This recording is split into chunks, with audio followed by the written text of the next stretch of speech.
Baik, selamat pagi adik-adik. Apa kabar? Semoga sehat selalu ya. Marilah kita memuji Tuhan dalam ibadah sekolah minggu kita pagi hari ini. Baiklah adik-adik semuanya, kita nyanyikan bersama-sama Pujilah Tuhan ya. Baik adik-adik walaupun di rumah ya, kita ibadah secara online, maka adik-adik juga boleh untuk bernyanyi ya, mengikuti dari tempat masing-masing. Baik, kita nyanyikan Pujilah Tuhan.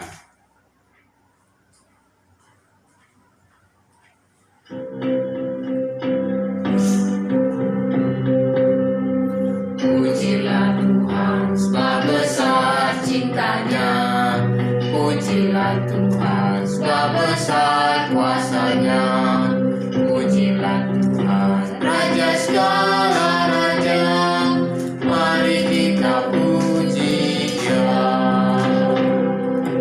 Pujilah Tuhan sebab besar cintanya, pujilah Tuhan sebab besar kuasanya, pujilah Tuhan Raja segala raja, mari kita puji Dia.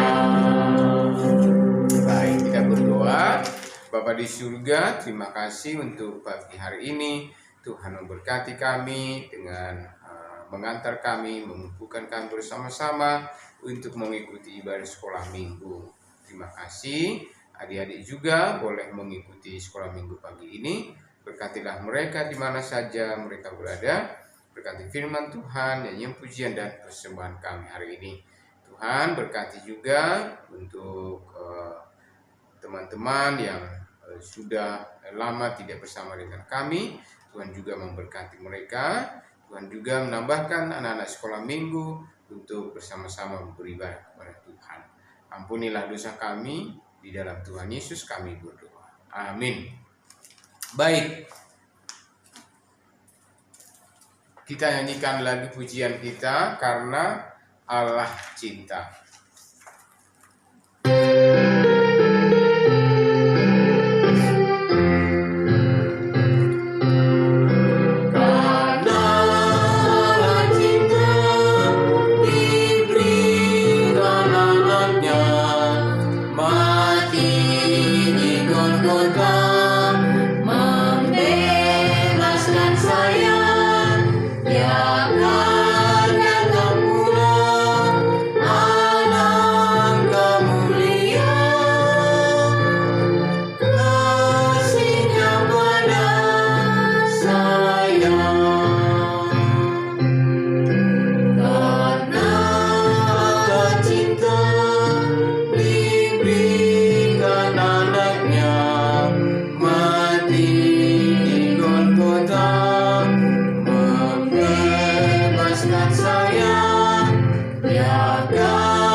Semuanya ya, semoga ya cepat pulih kondisi ini supaya kita bisa beribadah, bisa datang kembali untuk bersama-sama beribadah kepada Tuhan. Nah, kita akan mendengarkan cerita Alkitab, cerita firman Tuhan hari ini ya. Nah, persiapkan Alkitabnya, duduk dengan tenang ya, konsentrasi. Nanti kita juga akan mendengar firman Tuhan dan menghafal ayat hafalan kita. Baik adik-adik semuanya, satu lagi nyanyian pujian yang akan kita nyanyikan sebelum kita mendengarkan cerita Alkitab hari ini.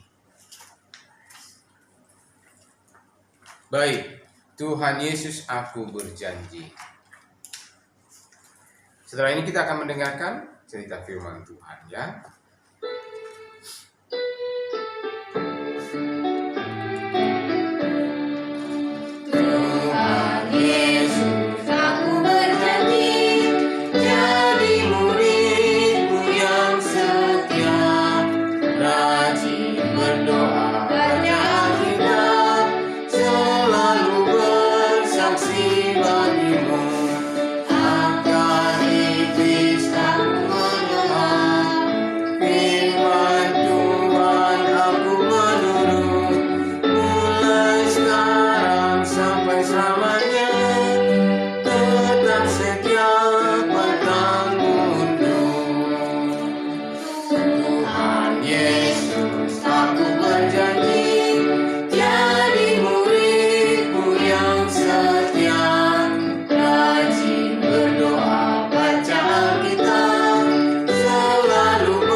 mendengarkan cerita firman Tuhan hari ini.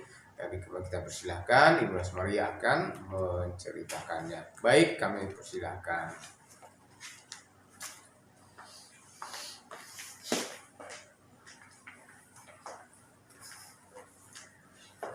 Halo, selamat pagi semuanya. Apa kabar kalian?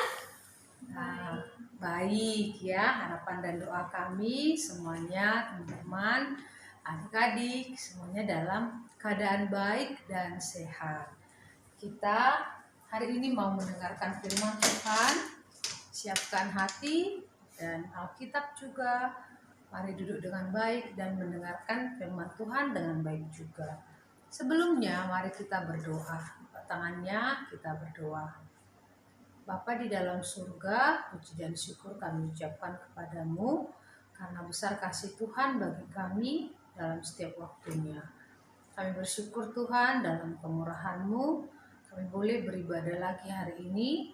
Tolong berkati Tuhan supaya dalam pertolongan Tuhan kami bisa mendengarkan firman Tuhan dengan baik. Terima kasih untuk berkat-Mu bagi kami. Kami juga menyerahkan kehidupan kami Tuhan. Biarlah Tuhan yang menolong dan memberi pengertian, Roh Kudus yang bekerja, memberikan hikmat sehingga kami boleh mengerti kebenaran firman-Mu. Dalam nama Tuhan Yesus Kristus kami berdoa. Amin. Ya, hari ini kita ada cerita sekolah minggu. Judulnya, siapakah orang yang akan masuk ke dalam surga? Apakah teman-teman, adik-adik, kawan-kawan semuanya percaya ada surga? Ada yang mengatakan percaya. Apakah menurut kalian itu surga itu nyata adanya? Iya. Ya, surga itu nyata adanya. Dan hari ini kita akan belajar tentang tempat itu, ya.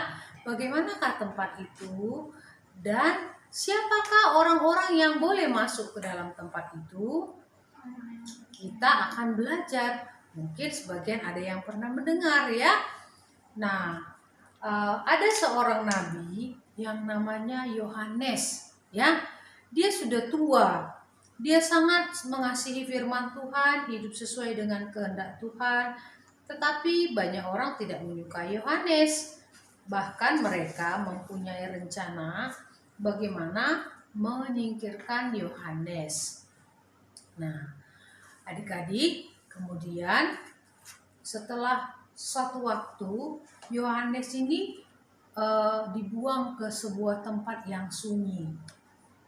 Ya, maksudnya orang-orang yang membenci dia adalah supaya Yohanes ini tidak lagi menyampaikan firman Tuhan.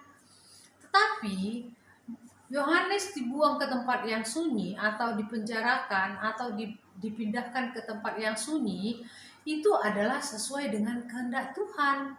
Karena Tuhan ingin membuat tugas kepada Yohanes untuk menuliskan tentang apa yang Tuhan nyatakan kepada dia, tentang masa depan yang akan dialami oleh orang-orang yang percaya kepada Kristus. Dan Tuhan mau Yohanes menuliskan itu di tempat yang tenang, di tempat yang sunyi. Wah, luar biasa sekali rencana Tuhan ya. Mulailah Yohanes menuliskan tentang sesuatu tempat, yaitu surga. Nah, Yohanes menuliskan dalam Alkitab, tempat apakah surga itu? Surga adalah rumah Allah. Sekarang Tuhan Yesus ada di surga. Tuhan Yesus tinggal di surga dan memperhatikan semua orang, semua makhluk yang hidup dari surga. Karena itu adalah tempat Allah. Ya. Dan tempat Allah yaitu surga itu disiapkan bagi orang-orang yang percaya kepada Tuhan Yesus dan menerima Dia sebagai Tuhan dan Juru Selamat pribadinya. Orang yang percaya bahwa Tuhan Yesus sudah mati untuk dosa-dosanya, minta ampun kepada dosa-dosa itu, dan menerima Tuhan Yesus sebagai Tuhan dan Juru Selamat pribadinya. Mereka hidup sesuai dengan kehendak Tuhan. Nah, Tuhan Yesus ada di dalam surga. Menurut kalian tempat apakah surga itu? Dalam Wahyu dikatakan surga terbuat dari emas murni, emas yang berkilau, sangat ini ya, emasnya bercahaya. Wah, semua jalan-jalannya dibuat dari emas. Tempatnya sangat besar. Jadi kalau semua penduduk di dunia ini masuk ke dalam surga itu masih muat, masih cukup. Emas murni, lantainya dari emas murni yang berkilau-kilauan. Dan di dalam surga tidak ada tembok. Dalam surga ada tembok-tembok. Tetapi biasanya kalau kita melihat tembok, temboknya terbuat dari apa? Bisa terbuat dari besi, dari kayu, dari batu bata, dari semen. Tetapi untuk surga, tadi lantainya dari emas, tembok-temboknya adalah dari permata-permata yang mahal. Permata-permata yang bagus-bagus. Sehingga tembok-temboknya itu berkilau-kilau. Wah, sangat besar sekali, sangat bagus sekali. Surga itu adalah tempat yang belum pernah terlihat oleh manusia. Bahkan mungkin kita tidak bisa membayangkan juga dengan pikiran kita karena kita terbatas. Tetapi surga memang sudah ada dan sudah disediakan Tuhan. Nah, hebat lagi di surga ada air yang mengalir. Airnya jernih sekali. Saking jernihnya dia seperti kaca. Air itu mengalir sangat jernih. Dan di pinggiran air sungai yang mengalir itu ada pohon-pohon yang pohonnya terus berbuah. Dan dalam satu pohon ada 12 buah. 12 jenis buah. Kalau di dunia ini, kalau yang ada kita lihat sekarang, kalau pisang berarti buahnya pisang. Kalau tanam pohon manggur berarti buahnya anggur. Kalau tanam markisa atau apel, ya buahnya itu. Pernah nggak menanam pisang, buahnya apel? Pernah nggak menanam rambutan, buahnya anggur? Nah, belum ya, walaupun pernah ada yang mencangkok, masih apa yang dicangkok. Tahu ya, kalau dicangkok itu kan diambil dari batangnya. Jadi kalau hasilnya buahnya itu ada, ya wajar karena dari cangkokan. Sedangkan ini di dalam surga ada satu pohon, tapi ada 12 buah. Setiap hari buah itu boleh diambil, boleh dimakan. Ya, tidak akan habis untuk seterusnya. Nah, di surga ini orang-orang yang percaya kepada Tuhan Yesus yang sudah mati, rohnya naik ke surga. Ya, mereka tinggal di surga. Tetapi tubuh jasmani mereka yang sudah mati tetap tinggal di dalam tanah karena tubuh jasmani kita ini akan kembali menjadi debu. Begitu firman Tuhan ya. Tanah kembali ke tanah karena kita pertama-tama diciptakan dari debu tanah, dihembuskan Tuhan napas hidup, maka kita menjadi hidup. Begitulah Adam dan Hawa pertama kali diciptakan. Adam diciptakan Tuhan. Nah, surga itu adanya di luar angkasa, ya. Jadi nanti bumi yang ada sekarang ini akan dihancurkan dan surga yang ada itu adalah di luar angkasa, jauh dari kita sekarang ya. Nah, memang saat ini orang-orang kita yang masih hidup, nanti Tuhan Yesus ini ada waktunya akan datang lagi ke dunia. Ada waktunya. Pertama Tuhan Yesus sudah datang ke dunia waktu dia lahir. Lalu Yesus mati, bangkit dan naik ke surga. Setelah itu nanti akan datang kedua kalinya, hanya 2 kali. Kedua kalinya datang dan Tuhan Yesus akan menjemput orang-orang yang percaya. Bagaimana Tuhan Yesus tahu orang-orang yang percaya itu, Kak Lasma? Setiap orang yang sudah percaya kepada Tuhan Yesus, namanya ditulis dalam buku kehidupan. Contohnya siapa namamu? Kalau kamu sudah terima Kristus, namamu tertulis. Walaupun ada 1000 atau 1.000.000 nama manusia yang sama di dunia ini, kemungkinan misalnya di Jawa ini nama Agus, Itu sangat sering sekali. Ada juga namanya nama yang biasa disebutkan, tetapi tidak akan tertukar. Tuhan tahu yang mana orangnya. Setiap orang yang sudah tertulis namanya dalam kitab kehidupan, pada waktu Tuhan Yesus datang akan naik, diangkat, ya, naik bersama dengan Tuhan Yesus ke angkasa. Sedangkan bagi orang yang sudah meninggal, tubuhnya, mungkin ada yang tenggelam di kapal, mungkin ada yang bagaimana cara meninggalnya, enggak apa-apa. Tubuhnya dibangkitkan, naik ke surga. Itulah kedatangan Tuhan Yesus yang kedua kali. Jadi sekarang Tuhan Yesus ada di mana? Di surga, ya. Nah, tapi Tuhan Yesus itu ada 3, ya. Allah, Anak, Roh Kudus. Roh Kudus ada tinggal di hati kita. Roh Kudus juga itu adalah Tuhan Yesus, ya. Nah, tapi Tuhan Yesus sendiri akan datang kedua kali nanti, ya. Dia akan berdiri di Bukit Zaitun. Itulah tentang surga. Tetapi di dalam surga ada yang tidak ada, ya. Tadi sudah banyak. Oh ya, di dalam surga apa ya yang nggak ada ya? Menurut kalian apa yang nggak ada? Di dalam surga, Yohanes menuliskan tidak ada air mata. Ya, bagi yang suka nangis, ya, dimarahi mamanya nangis, dimarahi temannya nangis, nggak dikasih uang jajan nangis, nggak selesai PR-nya nangis. Wah, ya itu normal, ya, karena badannya sakit, apa-apa nangis itu adalah hal manusiawi. Tetapi dalam firman Tuhan di surga sudah tidak ada air mata. Semua penuh sukacita, tidak ada lagi ratap tangis. Nah, apalagi yang tidak ada di surga? Di surga tidak ada namanya jarum suntik dan obat-obatan. Ini artinya apa? Di dalam surga tidak ada lagi sakit penyakit, ya. Manusia akan hidup selama-lamanya dan tidak diperlukan dokter. Karena kita sudah menggunakan tubuh yang baru, tubuh yang diubah, ya. Dan obat-obatan ini hanya ada di dunia, apalagi pada masa Covid, ya. Banyak obat-obatan yang ditimbun orang sehingga harganya langka, harganya mahal. Di surga tidak perlu obat-obatan dan dokter, ya. Tapi bukan berarti dokter tidak boleh masuk surga. Dokter masuk surga, maksudnya profesi itu karena manusia sudah tidak lagi mengalami sakit, ya. Nah, di surga juga tidak ada apa?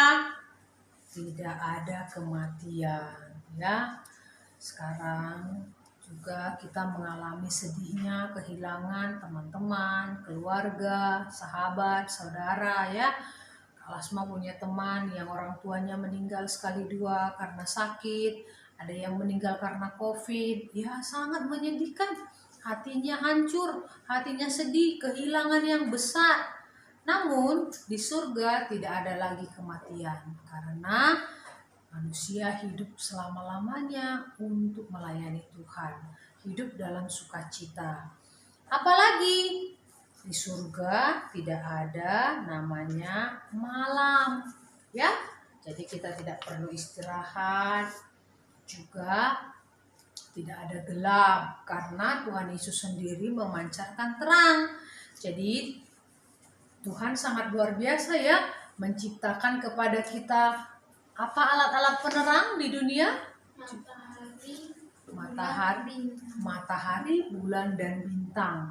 Ketika di surga kita tidak memerlukan lagi cahaya seperti itu karena ada cahaya. Bahkan tadi Kak Lasma bilang jalannya terbuat dari emas, itu pun sudah bercahaya. Tempat itu tembok-temboknya terbuat dari permata yang sangat indah-indah, itu pun sudah bercahaya. Mungkin adik-adik yang suka nonton film princess atau Disney suka melihat kingdom atau kerajaan yang terbuat dari emas dan permata, ya. Semuanya berkilau-kilau, tapi surga lebih dari situ. Itu hanya imajinasinya manusia, itu bayangan, tapi surga lebih dari situ. Jadi tidak perlu malam, tidak perlu benda-benda penerang. Dan ada lagi yang di surga tidak ada. Apa? Dosa. Karena orang yang masuk ke surga itu adalah orang-orang yang sudah dipilih Tuhan yang tadi ya. Jadi orang-orang yang datang ke surga itu adalah orang-orang yang mentaati firman Tuhan. Nah, Kak Lasma, berarti kalau saya sudah menerima Tuhan Yesus, saya sepenuhnya tidak berdosa. Kita selama di dunia masih bisa berbuat dosa. Bahkan murid-murid juga berbuat dosa ya, ada yang jatuh dalam dosa. Namun, selama kita di dunia, setiap kita berbuat dosa, apa yang kita lakukan? Minta ampun kepada Tuhan, supaya pada saat itu juga sudah diampuni dan kita sudah tidak lagi diikat oleh dosa itu. Dan memang kalau kita sudah menjadi anak Allah, seharusnya kita tidak lagi di bawah kuasa dosa ya. Itu hanya keinginan kita saja, keinginan badan dan juga pikiran kita.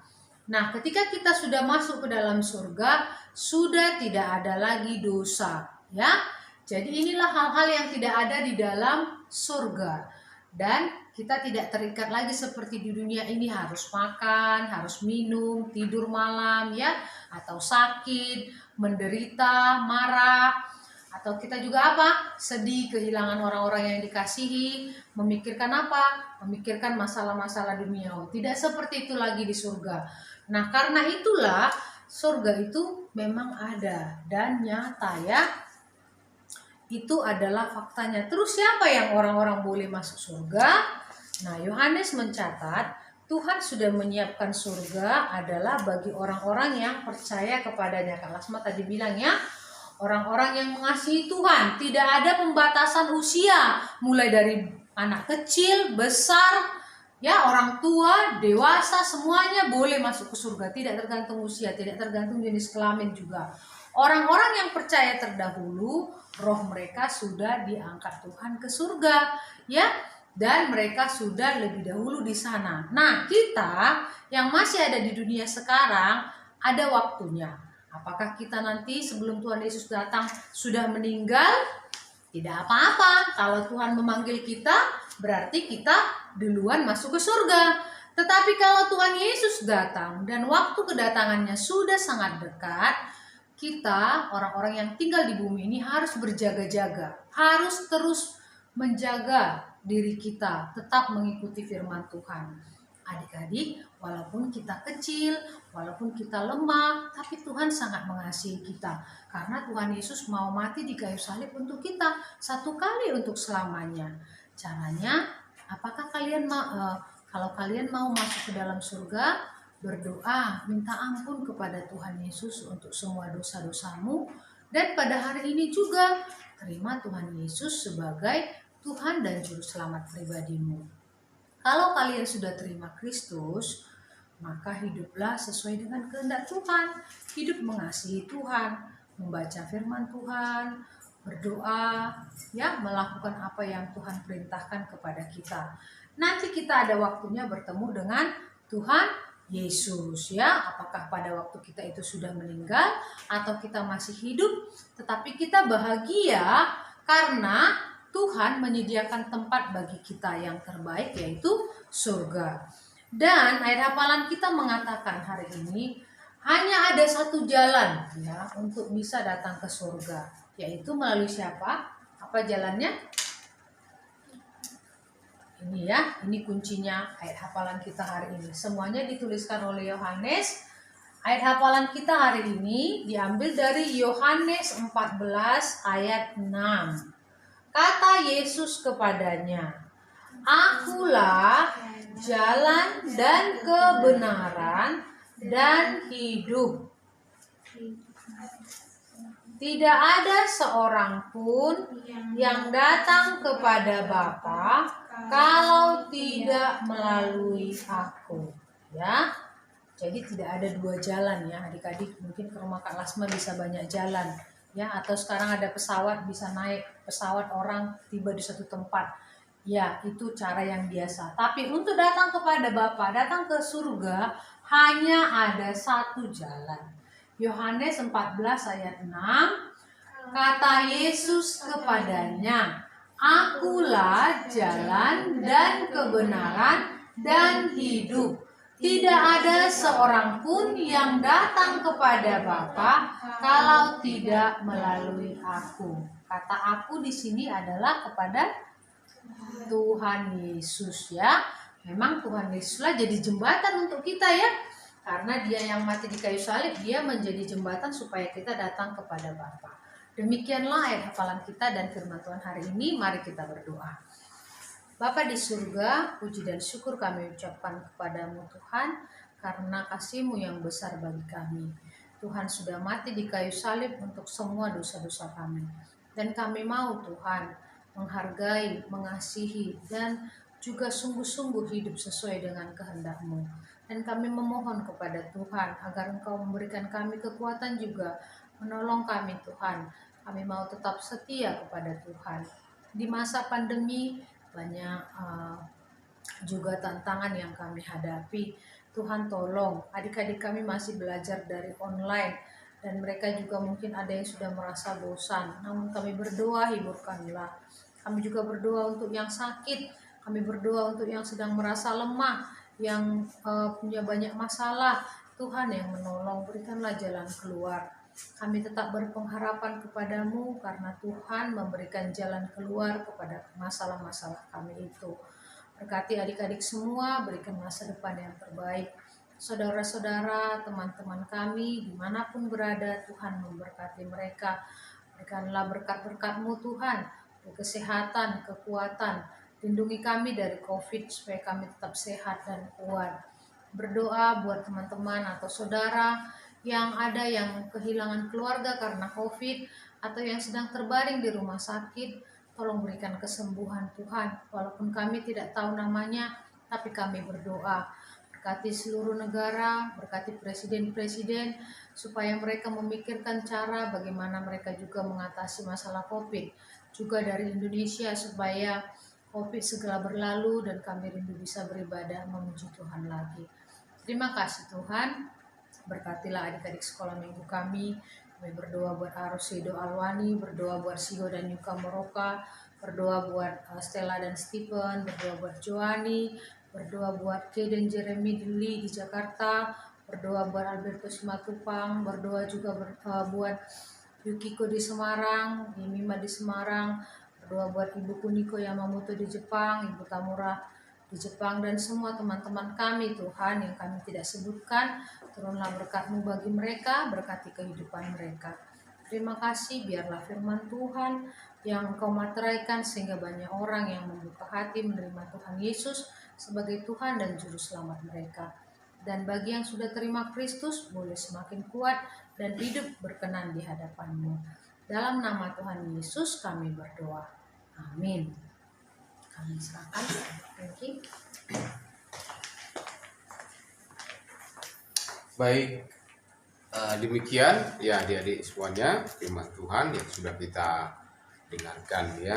Baiklah, ayat hafalan kita minggu yang lalu masih ingat 2 Korintus 9 ayat 7 ya. Isinya apa? Siapa yang bisa hafal ya? Biarlah masing-masing memberi menurut kerelaan hatinya. Jangan dengan sedih hati atau karena paksaan. Karena atau sebab Allah mengasihi orang yang memberi dengan sukacita. Ya. Baik.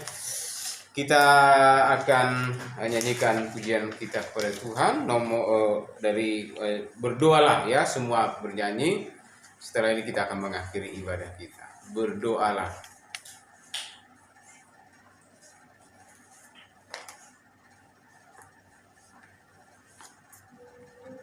Berdoalah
Bapa di surga, Bapa yang baik, Bapa yang penuh kasih.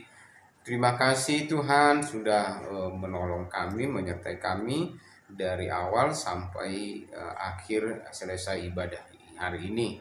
Terima kasih Tuhan memberkati firman Tuhan dan memberkati adik-adik semua di mana